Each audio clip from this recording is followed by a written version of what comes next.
Good afternoon from Nairobi, Kenya's capital. It is 1 p.m. and you are tuned in to The Ambassador. I am your ambassador, Paul Mathenge. This is the space where we debunk global diplomacy and geopolitics. Starting with Sierra Leone's President Julius Maada Bio has become the first leader of the West African bloc, ECOWAS, to visit a member of the Sahelian Alliance of States. In a move analysts say signals a turning point in our relations. Bio, who took over the chairmanship of ECOWAS in June, met Tuesday with Burkina Faso's junta leader Captain Ibrahim Traoré at the presidential palace in Kouloba, according to Sierra Leone State House. Bio committed to fostering closer ties and cooperation between ECOWAS and the Sahel Alliance during the one-day visit, where he vowed to make sure that peace returns to Burkina Faso.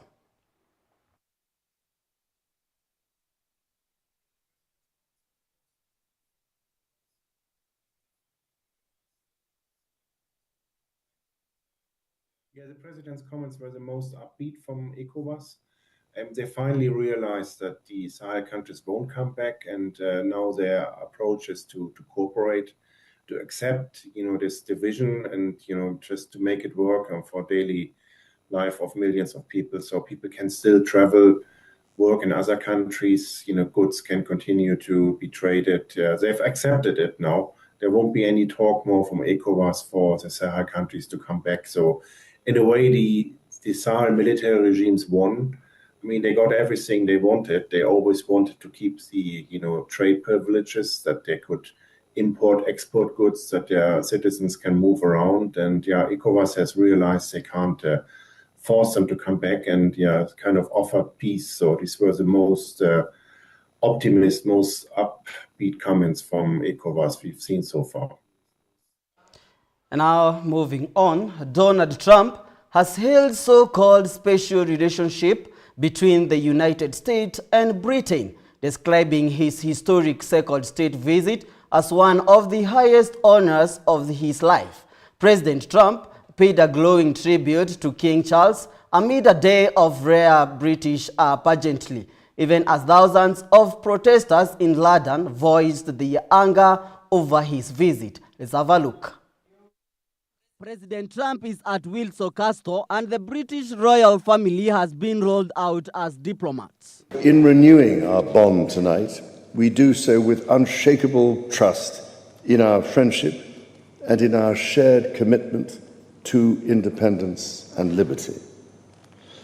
Therefore, as we celebrate this unparalleled partnership, allow me to propose a toast to President Trump and the First Lady. We're like two notes in one chord, or two verses of the same poem, each beautiful on its own, but really meant to be played together. The bond of kinship and identity between America and the United Kingdom is priceless and eternal. Earlier, the president enjoyed a carriage procession through the grounds of Windsor and inspected the guards. And knowing how much Trump loves superlatives, was given the largest military welcome for any state visitor in British history. President Trump brings with him tech titans who have promised to invest $42 billion in the UK economy, and he is hinted that a better deal on trade tariffs might be on the table. This visit has taken months of meticulous planning, and authorities are determined to shield President Trump from any protest. He will remain behind the castle walls with no contact with the public. Though on Tuesday night, protesters projected images of Trump and former Fred convicted sex traffickers Jeffrey Epstein onto those walls and was swiftly arrested.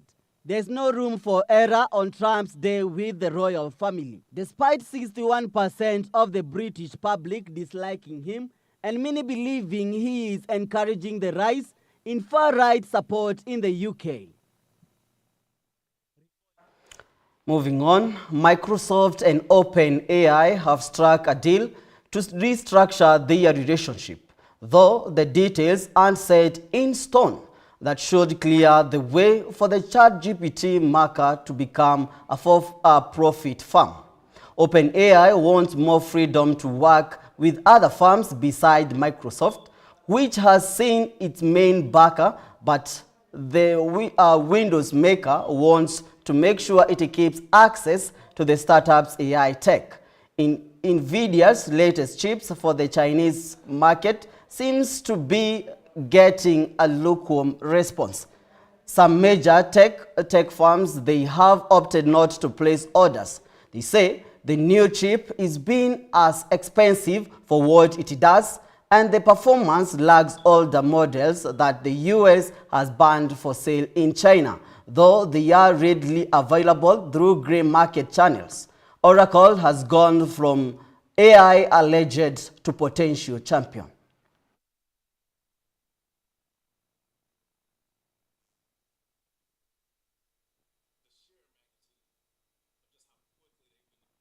The sheer magnitude of just how quickly they've been able to get up the curve and also show it through commitments on the other side is what the big surprise was. Moving on, the International Atomic Energy Agency has unveiled a first-of-its-kind visitor center at its Seibersdorf laboratory facility in Austria.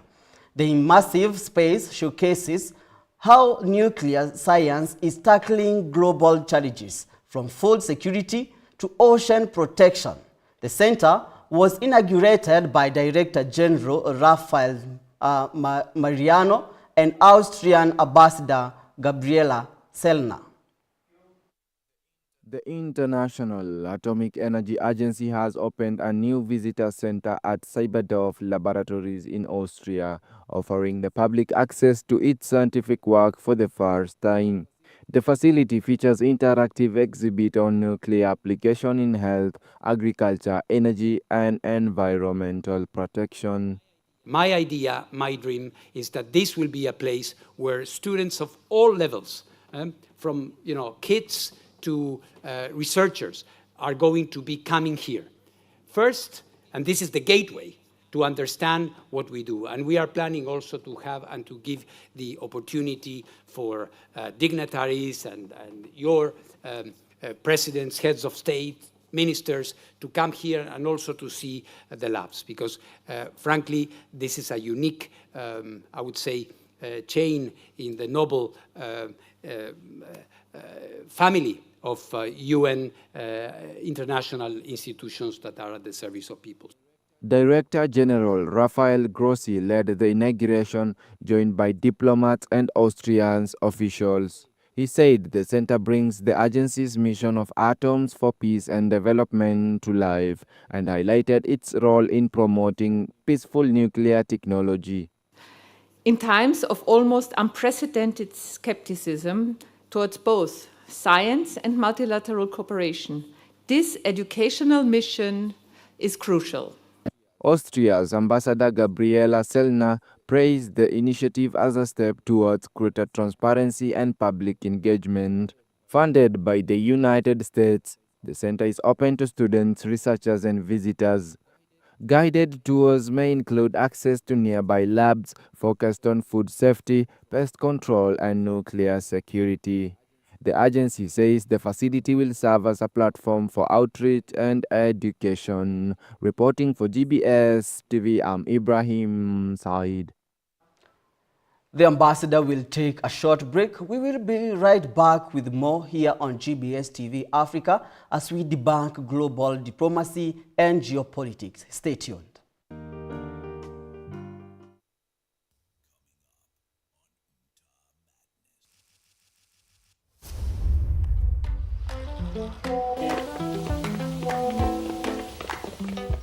Love collides with coming up on Mta Madness.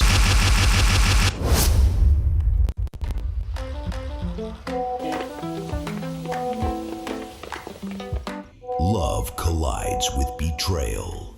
An unexpected truth will shake the neighborhood to its core. Mwanga huu ankojemu atiajai kuletea kitu. Haya. Ndio hiyo.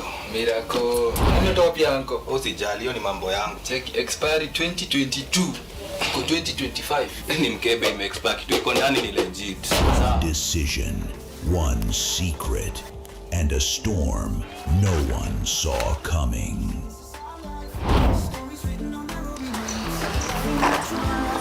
Apparently, the pastor's hoodie has sports betting code embroidered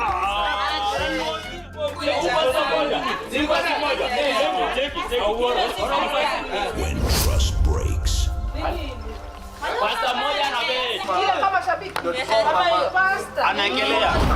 rent must be paid via M-Pesa or bank transfer. the fallout is inevitable.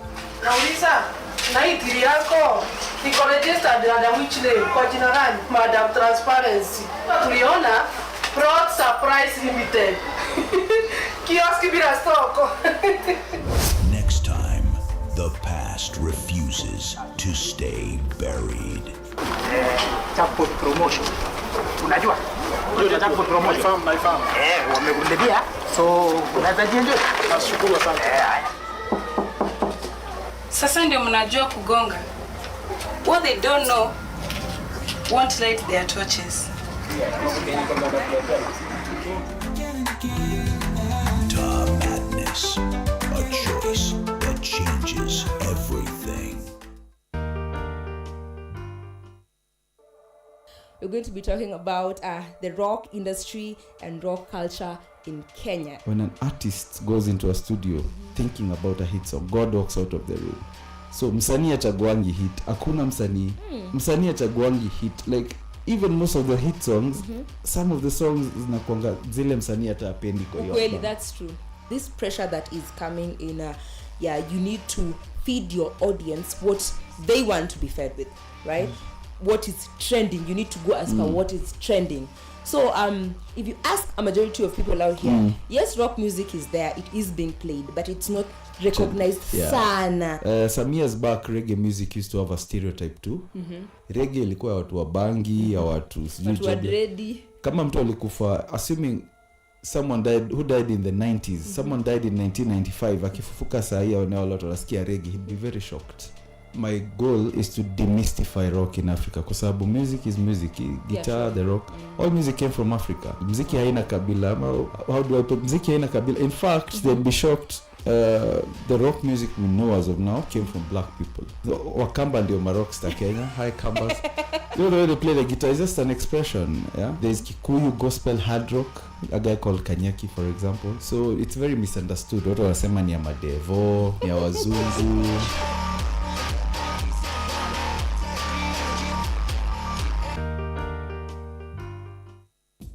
Are you a Gen Z? Are you a millennial? Are you together in parenting? If we do not even handle them correctly, believe you me, things will go out of the basket. And you remember there's this joke that I found somewhere that your parents leaving you and telling you, achaneni na hizo ng'ombe tu hapo nitakuja kuzipeleka hoteli. Major picture that I want to put across is kindly, this generation needs to be brought back to the chungu cha jamii. And that is why I'm saying, you just need to be sat down and be taught. This is the way to go. To pay a manual bus. I mean, sit down and and discuss. What is the manual there?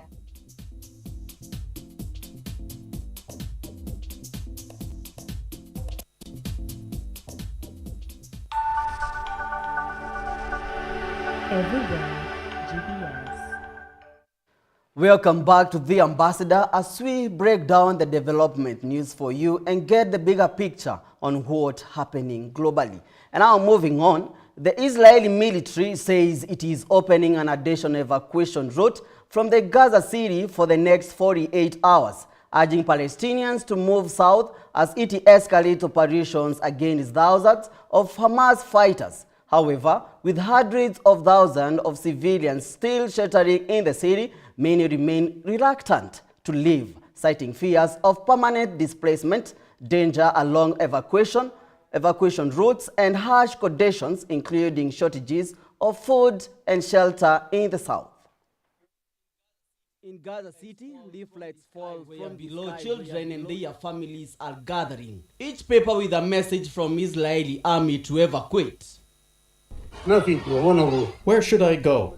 I am not leaving. Where should I go?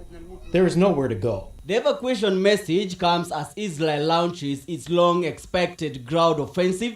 Not far away, Ismail Abu Adwa also picks up one of those leaflets as his family mourns the loss of his oldest son in the nearby airstrike. Where is the safety? Where should we go? If we went south, we are dead. And if we stayed here, we are dead. And while many are reluctant to follow the order to leave on Wednesday, Israel announced that it will open an additional route for fleeing Palestinians over the next 48 hours. Along this coastal road in central Gaza, many are making that journey to other areas of the enclave, while the Gaza Media Office estimates that 190,000 people have headed to south and 350,000 people have moved to the central and western area of the city. While in Israel, protests were underway on the streets of Jerusalem as demonstrators demanded the release of hostages and an end to the war. Demonstrating here in order to convince our crooked government to stop the war and release the hostages. Very simple. And also to release our country from a crooked regime that is destroying the country. The calls comes at the same time that the EU Commission proposed sanctions against Israel over the Gaza war, which included suspending free trade arrangement on Israeli goods. The aim is not to punish Israel. The aim is to improve the humanitarian situation in Gaza. All member states agree that the situation in Gaza is untenable. The war needs to end. The suffering must stop and all hostages must be released. The foreign policy chief also proposing a package of sanctions on the two Israeli ministers as well as violent settlers and Hamas members. Reporting for GBS. And now moving on, the United Nations Security Council has unanimously adopted the resolution requesting the Secretary General to appoint a senior representative with a mandate to support cooperation to locate and return missing Kuwait and third country nation and missing Kuwait property. United Kingdom is the pen holder of the resolution. James Kariuki, UK's deputy permanent representative to the UN, welcomed the support shown by council members as Davis Karani now reports. The result of the voting is as follows. The draft resolution received 15 votes in favor. The draft resolution has been adopted unanimously as Resolution 2792. The implementation of this resolution will support positive progress to resolve the fate of the missing individuals in Kuwait. The United Kingdom welcomes the unanimous support shown by Council members for this resolution. We welcome the Council's decision to authorise a senior representative with a mandate to support cooperation to locate and return missing Kuwaiti and third country nationals and missing Kuwaiti property. He also stated that it will further build and deepen trust between Iran and Kuwait. We hope the implementation of this resolution will support positive progress to resolve the fate of the missing. In doing so, we hope it will further build and deepen trust between Iraq and Kuwait. For his part, acting representative of the United States, John Kelly, told the council that his country continues to support specific international organizations and their activities that make America safer and more secure. The United States continues to support specific international organizations and their activities that make America safer and more secure. We expect, however, that international organizations, including the UN, contain costs and share the funding burden more fairly among members. He also stressed that the new mechanism authorized yesterday is streamlined and time-bound in line with the political realities in the region and Trump's administration approach on UN resourcing.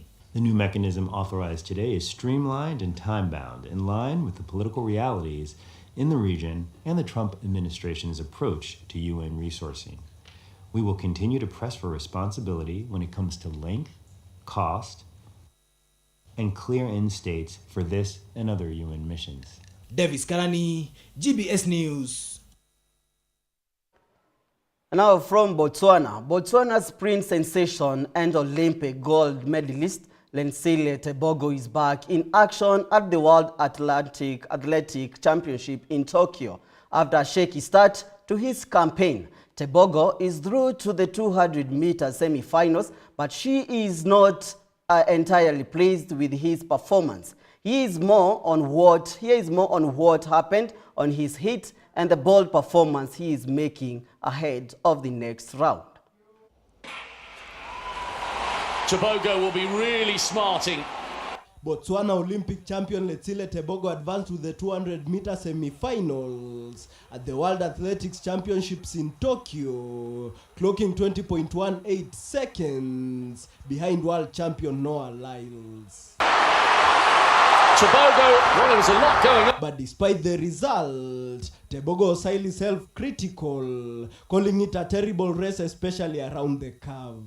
I would say I'm happy, but I've run a terrible race. First time running 20.1 in the championship, but I'm happy with how I've executed the race. First time running a late 9, didn't know how to do it. Coach just left me alone, just do your thing and just make sure you are into the semi-final. Running from lane 9 and still feeling the effects of a false start in the 100-meter final, Tebogo admitted his post-race jog was a way to reset both mentally and physically. He had not competed in 2 days and needed to spark himself back into form. It's just having 2 days of rest. Automatically the body starts to shut down.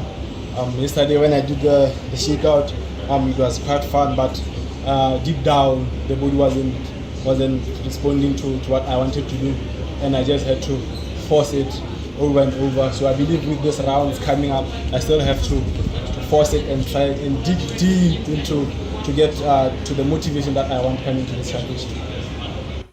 With the semi-finals today and the final tomorrow, Tebogo made his intentions clear. He promised a stronger performance, saying it will be a greater curve for him. First of all, it will be a great curve for me, because for you to win the race, you need a great curve. You need that one last 100 meters to just push the body. And it's going to be a lot different from me. The message is clear. He's just getting started. Elvis Muyodi, GBS News. And that's where we wrap up today's edition of The Ambassador. I have been your ambassador, Paul Madenge, and it's been great having you with me here on GBS TV Africa. Stay tuned for updates throughout the day, and be sure to join me every Thursday and Friday as we continue to debunk global diplomacy and geopolitics. Thank you for your time and company. Until then, goodbye.